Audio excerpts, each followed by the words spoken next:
Okay, good afternoon. I'd like to call the committee meeting of the Environmental Services to order. Is there any pecuniary interest? None known. I have none. No delegations.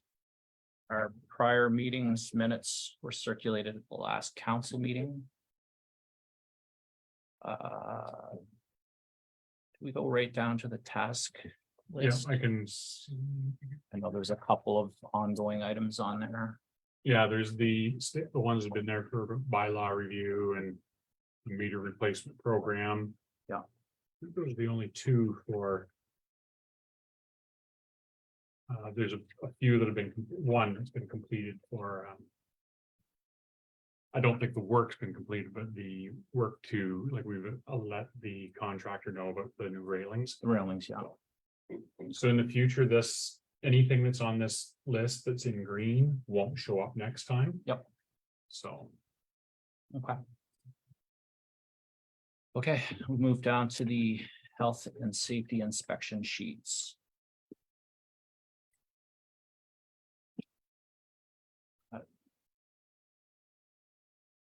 Was one thing, Combustibles the free. combustibles, yeah. That is.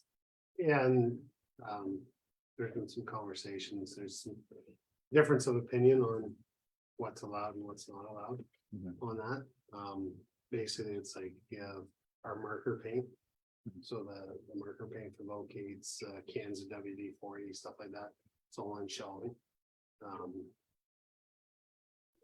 One of the opinions is it needs to be in fire rated cabinets, which. Okay, so we're doing some looking into it. Most of us that have been talking about it don't agree with that. So we're gonna try to find where it's legislated that it has to be and. And then we'll go from there. But just a differing opinion right now. What has to be done and what doesn't. So Okay.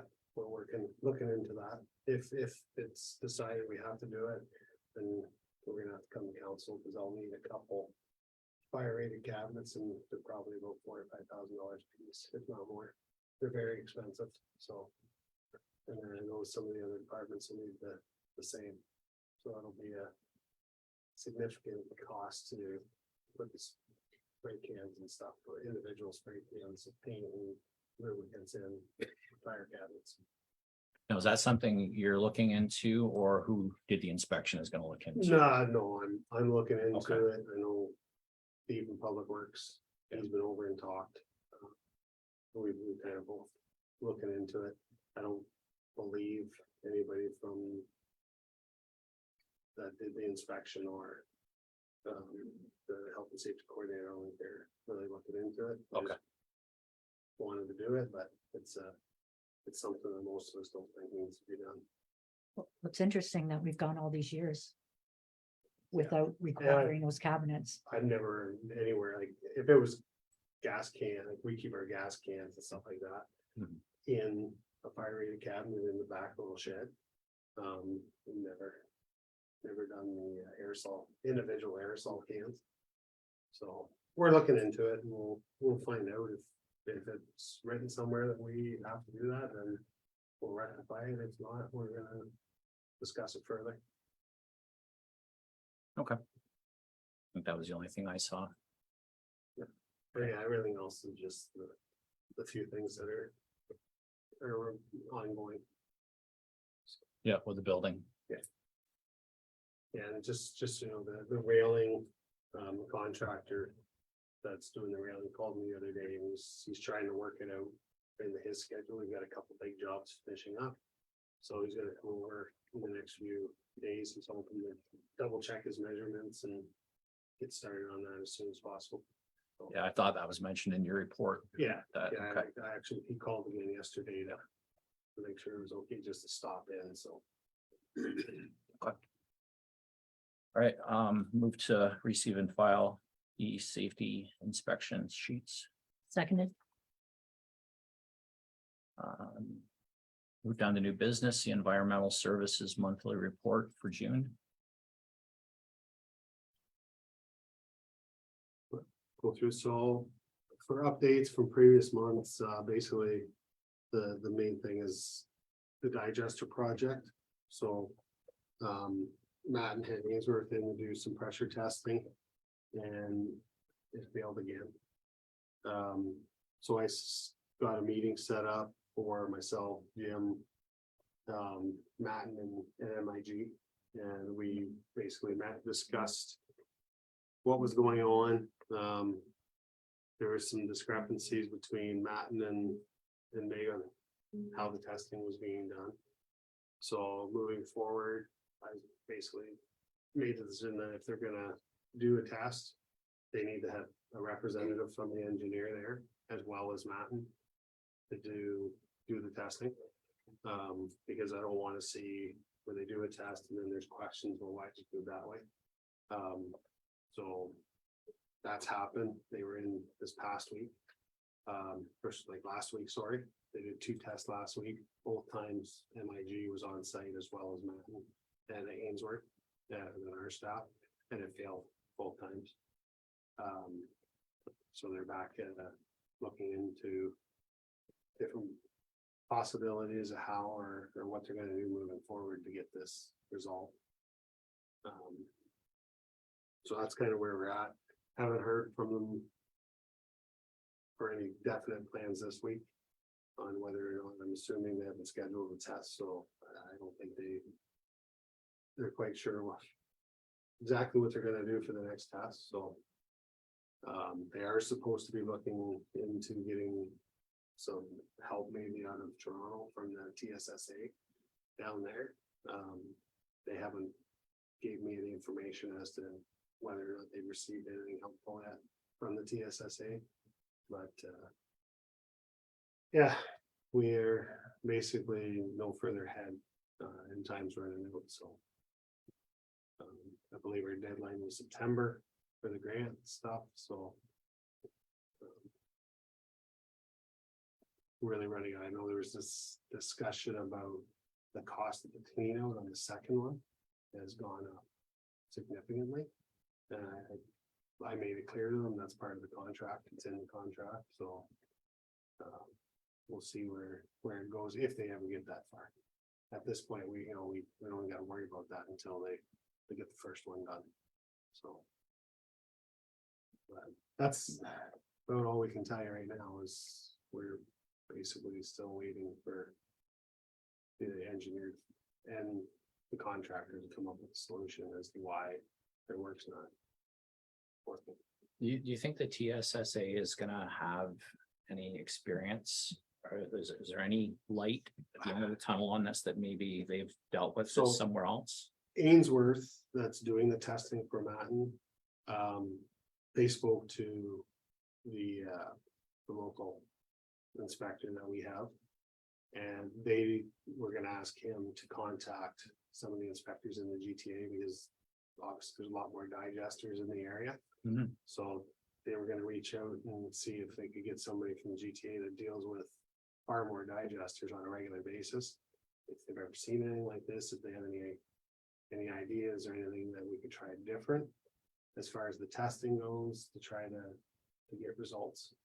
And again, that's all supposed to go through Ainsworth to Matten to Meg and then back to us. So I haven't heard anything back from the engineers at this point as whether or not they received anything. So, but they did tell us in the meeting and at the plant that they're trying to reach out, they're supposed to be trying to reach out, get some possible answers from other TSSA inspectors. So are they taking this as a serious priority? I think they are. I just think they're beyond their abilities at this But point. that's when you reach out, not at the 11th hour. You know, and well, it's supposed to be completed in June of 2018. So COVID was used as Yeah. a bit of a delay, but they did spend, very little time at the plant working on this project last year, 2021, I guess it would have been. So. And we have, Jim and myself, we've had multiple meetings with MIG and Matten, and we've stressed how important it is to have this done. So that we don't have issues with the funding, and we need to get it in operation. The TSSA has actually been very good. By leaving the file open. And not, making us pay, because every time they close a file, we have to pay to have a new file open. They haven't done that to us, and they've also been good at not putting an order in place to say you have to have this fixed by this date. So, but right now, the biggest concern is, one, we've got a significant amount of money paid out.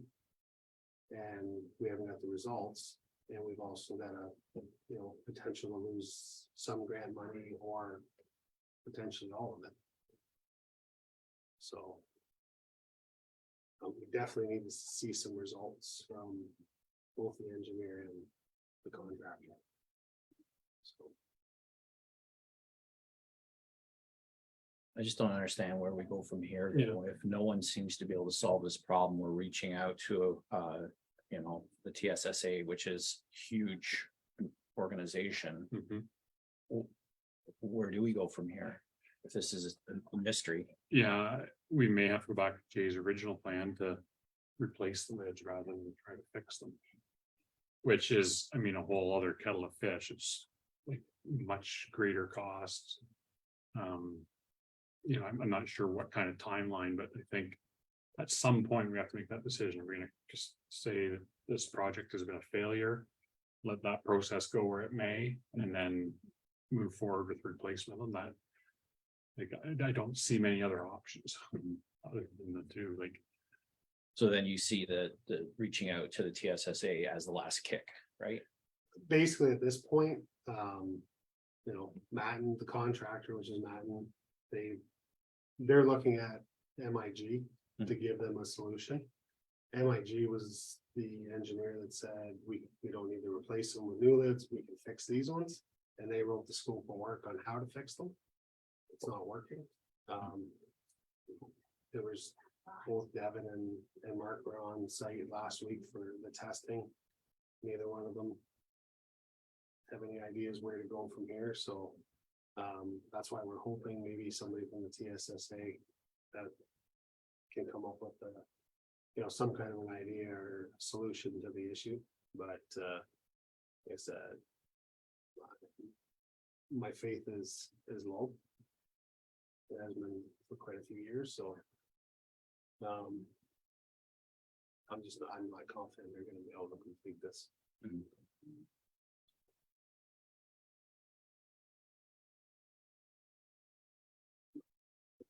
That's about all I can tell you right now until we get some more definite feedback from the engineer. We really, we're just guessing at things. So work management, we have our three full-time employees. Again, we have one employee on leave and one contract employee.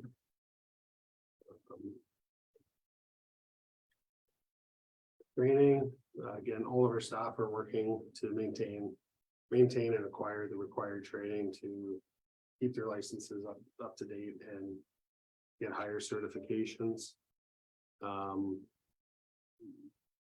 We have been finding it a little more difficult. Seems like it's been extremely busy this year to try to get the time for staff to do their training. Things just work keeps coming up and delaying that. So we're trying to do our best to make sure we get as much of it done as we can this year, because we did have with COVID, we had a few years where everyone kind of fell behind because there wasn't a lot of training options. And then health and safety training, we're basically just following the village training matrix. And again, it's been difficult. We had training scheduled last week due to the digester testing all coming up and other contractors needing on site. We had to cancel that. It has to be rescheduled for the fall. I spoke to Jim about, we may have to look at, it's not just my department, Public Works is in the same situation, trying to get everybody all in the same spot at the same time to do training. I think we're gonna have to look at doing what a lot of other places do. 50% will do it on this time, and then the other 50% will have to do it at a different date. So one of the issues is if we all have training So confined space. If somebody gets called out or 2 or 3 staff have to leave. You just, if you don't get your certification, you'd still lost the money for the training. You know, and you lost all that time, you know, they could sit in a room for 6 hours. And then all that time is lost as well. So we need to maybe revisit how we're gonna schedule stuff going forward, so we can ensure that these people can go and not be taken from it. And then switch it up. That's kind of the biggest thing right now is stuff comes up. And somebody has to leave and then. They don't get their certification and the time and the money's lost. Do we get charged per person for training like that, or is it just pointed where this is how much? A lot of it is per person. Yeah. There are some courses that it's, you know, it's this much up to, say, 10 or 15 people, and then every additional. But the majority of what we do is per person. Okay. So it's something we have to look at, and, you know, it's been discussed with Shelley in the past, so I think we need to look at a little more in depth and try to work something out. Cause she's losing time too, like she plans this stuff and then she has to replan it down the road, so. I think there's more efficient ways we can start dealing with it. Certifications, all the staff working in the department have at least the minimum required, and the majority of us are higher than what is required right now. Treatment plant. So just our general maintenance and work orders are all being tracked through the mesh work order system. General housekeeping, all that's done on a regular basis. The sludge recirculation pump was actually installed yesterday, and they came and finished it today. So we'll be testing it hopefully tomorrow.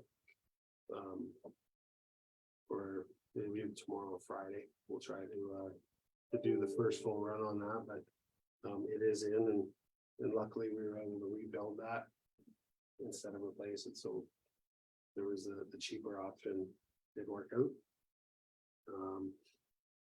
The admin building, basically we know the health and safety issues that are going on with that. I've spoke to Jim trying to get a meeting with the building committee so we can move forward with deciding on who we're gonna use or how we're gonna use the engineer for the actual design and tendering of this project, so we can actually see what it's gonna cost. Until it goes out to tender, we really have no idea what kind of price is gonna be on this to fix all these issues. I do have 2 quotes. I'm still trying to work through them on it was suggested to bring in trailers on site for an office and everything. So I do have some quotes, trying to work through making sure they're apples to apples before I bring them forward, but we need both companies have stated we need 2 different trailers. So we did have an off, like they don't have the proper size to fit in the location, so we'd have to bring one for an office. And then on the other side of the property, we would have one for showers, washrooms, change rooms. So it's kind of it's not an ideal setup, have to have water tanks and sanitary storage tanks, and then we'd have to have them pumped out and the water tanks would be filled. They won't tie in potable water because they've had it happen before where if somebody leaves a tap on or there's a faucet or something leaks. Over the weekend, they've had the sewage tanks overflow and now you have an environmental spill. So there's some things that are not very attractive to that option, but like I said, once I get through them, I'll make sure that it comes forward and the building committee can look at that as well and then pass it on to the committee council for the information. And the roof in my office, it's still leaking. We're just at this point, we're using pails when it rains. We just catch a lot of pails. We've made multiple temporary repairs, trying to keep it out, but until the digester is done, we can't replace all the roof and all the sheeting around. So there's no way they can seal it up other than this. They just keep patching and it only lasts for 6 months or so, and then they gotta redo it, so it's just a constant expense. To try to stop the water from getting in. And again, just, you know, trying to stress the importance of having the building committee make a recommendation to come to committee council and see if we can move forward with something. Exterior of the plant, again, all the outside exterior works being tracked through our work order system. We don't have any major deficiencies that haven't been already identified and been dealing with, so if anything does come up, I'll either add that to next year's capital, or if it's an emergency, we'd obviously, I'd bring it to committee or council as a one-off situation that needs to be dealt with. E&M Ross is working on our capacity study, so that's ongoing. We're making some ground on that. Inspections, Sorry, Jay, how long do you think, what was the end date on that BM Ross work? Did you have a yeah, there is, What do they- November. yeah. late November? Thank Yeah. you. We have discussed, we've had discussions with a developer, and we've agreed that as the information starts rolling in, we can, the village is gonna be willing to share kind of, Like piecemeal. yeah, just so they can keep moving forward with some of their ideas and plans as well. Inspections, we haven't any inspections in the wastewater side. All the remote acts, like, so all the remote assets, so pump stations, were in good working order. All the stations were cleaned out this year. We did notice that, you know, it was quite a bit worse than it has been because they haven't done it in a few years. Due to the not bringing contractors in over COVID. We've also noticed that there's a significant amount of grease at the Helena pump station, that even after we cleaned it out, it's building up quickly. So we're trying to track down where this excessive buildup would be coming from. It's never been that much of a problem in the past, so it's something newer. We've been into a couple of restaurants and trying to figure out if there's, you know, what they're doing with grease or dumping grease down drains that they shouldn't be. So we're investigating it, trying to figure out where this grease is all.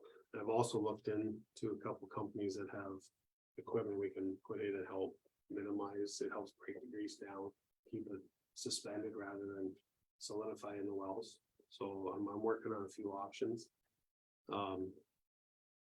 The equipment to put in would have to be a 24 capital project, I'm thinking.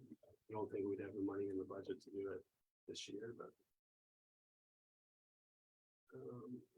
Again, all known and planned repairs that are being done have either been budgeted for, or we bring those forward in next year's budget or as an emergency.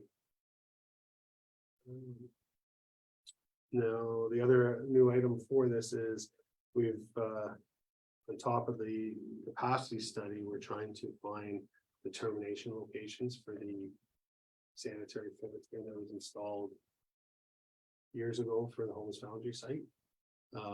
We've put it all the locates. We're actually gonna try to do that tomorrow. We're gonna try to find that terminal where that pipe stops. We're gonna try to camera it if we can, get a camera in if we can do it. And then we're gonna try to pressurize it to verify that it's in, you know, good condition. It should be, being it's never been used, but it's also sat there for, I'm not even sure when it was installed, but it's been there a long time in the ground, never been tested, so. More than 40 years, probably. No, I think it's when they did the on-ramp Oh, okay. renovations, yeah, so maybe 20. Okay. I would say I thought it was 15, pretty 20. more excessive. yeah, no, it was when they changed all the on-off ramp there. But we want to confirm that it's actually Where it is. usable what where kind it of is right condition now. The reason we don't know where it ends is the drawing that we received a partial drawing from the bridge. It told us it ended at one spot, so we located it. And where we stopped having a signal on our locators is nowhere near where the drawings showed it was supposed to go. So we're. Hmm. I'm thinking that where we ended, not show it ends is where it actually ends. Makes most sense to end there, just due to the gravity, like the lay of the land. But we need to be sure what's there and if it's in the condition that it should be. So hopefully by the end of this week, next week, we'll have some answers for that. Drinking water infrastructure, all the assets are currently in good operating condition.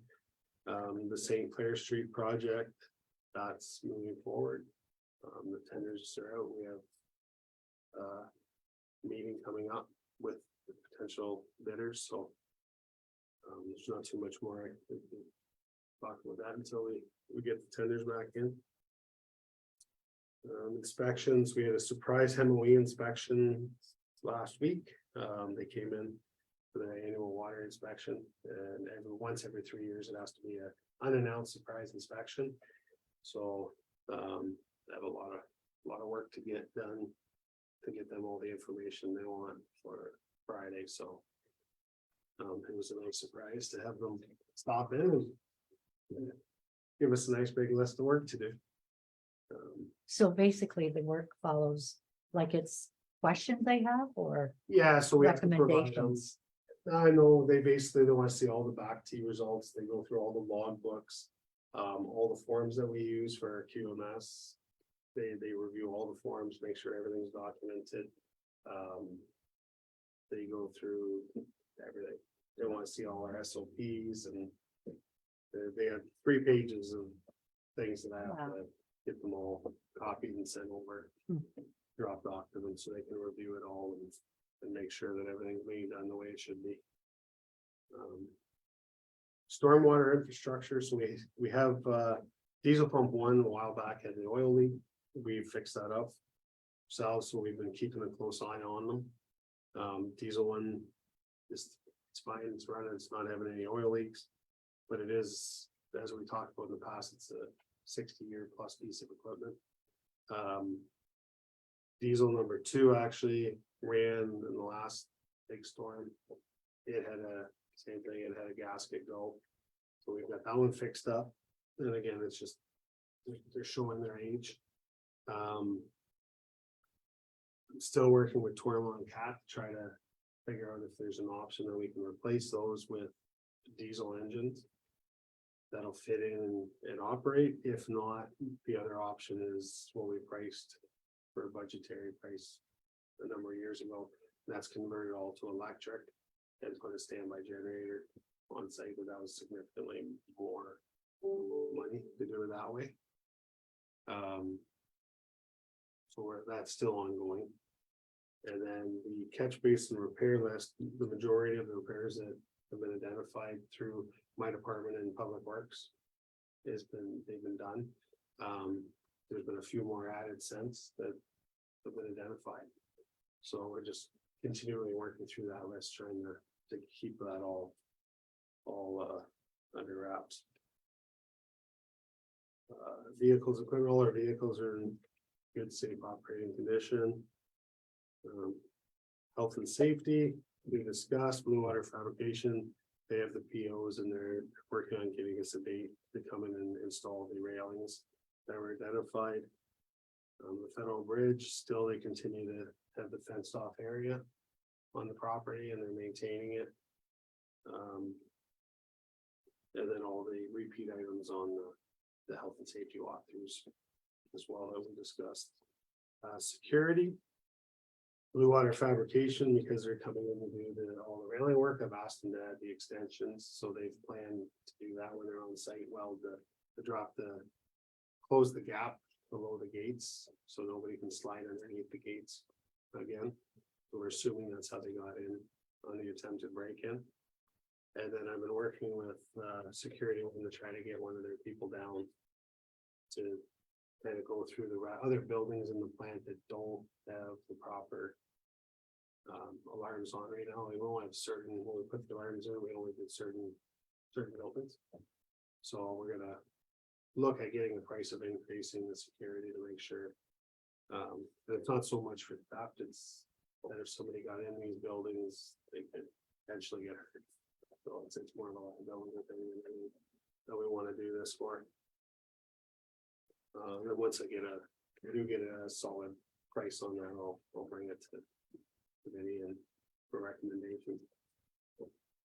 Capital, all the capital projects are moving forward pretty well. There's quite a few that are either on their way being done or are completed now. We've had no community feedback that I'm aware of. And then the only event was just the Canada Day event where we had Aqua bring in the water trailer and everything seemed to go smoothly. Haven't heard any negative comments from that, so. I had a board meeting with Laws last week and I took the time to thank Aqua, but I'm just thinking now I probably should have put it in writing. But at the meeting, I said, I what do they- know, speaking with Jody, yeah, they would like to, and Susan, he talked to Susan, they'd like to, maybe if we're gonna do it again next year. Try to plan something there to see about possibly putting some signs up. okay, Maybe some water bottles, stuff like that. Yeah, to okay, try to yeah. Make it more of a joint. Well, Susan was at the meeting too, so I thank them both, but it would have been nice to put it in writing and then they can Yeah. pass it through to, beyond the local area. Right, that was it. Unless somebody has questions. No, thank you. Very thorough as usual. Move to receive and file that, So moved. and then we'll move on to the financial statements. I just had that one item that I saw earlier. I know Jay, you've already kind of started through it, but just for us, it was wet well cleaning was over a bit. Yeah, so that was due to the excessive, basically, they typically use one day, like they can do all the stations in one day. Due to the buildup of grease and Helena, they never made it through, they come back, they pretty much spent a full day just working on Helena. And just to interrupt you, I didn't bring it up to pick on you. I No. see it more as if we don't address maintenance issues, things can build up and it can get worse. This is not a worst case scenario, but it's a good cautionary tale of regular maintenance. If we spend the money and take care of things, then we don't get hit with a. Yeah, definitely going forward, like when we come into the budget next for 2024, it's definitely gonna be a thing where annual cleaning needs to be either put in the capital side every year. My suggestion would be just put enough into operating, the operating side of it to make sure that we can cover annual cleaning. There's a few other things that, or with COVID and that we've put off, both on the water and wastewater side as far as, one's leak detection, it was supposed to be a 3-year. The original plan was every 3 years we do leak detection. And quite a bit more in 3 years, so something that we need to get back on the table to, make sure that we can start doing this preventative maintenance and stay up on things. It's understandable. Funds are harder and harder to come by, but Yeah. at the same time, if we don't do it, now we see when we try to do it, it costs a lot more and it could potentially, be even worse. Yeah, you pay for it in the long run. That was the only item I had Yeah. on there. No, that's good. If there's anything else. Okay, we'll receive and file the financial statements, Seconded. and I believe that is everything. Call for adjournment. So moved. Thank you. Or seconded.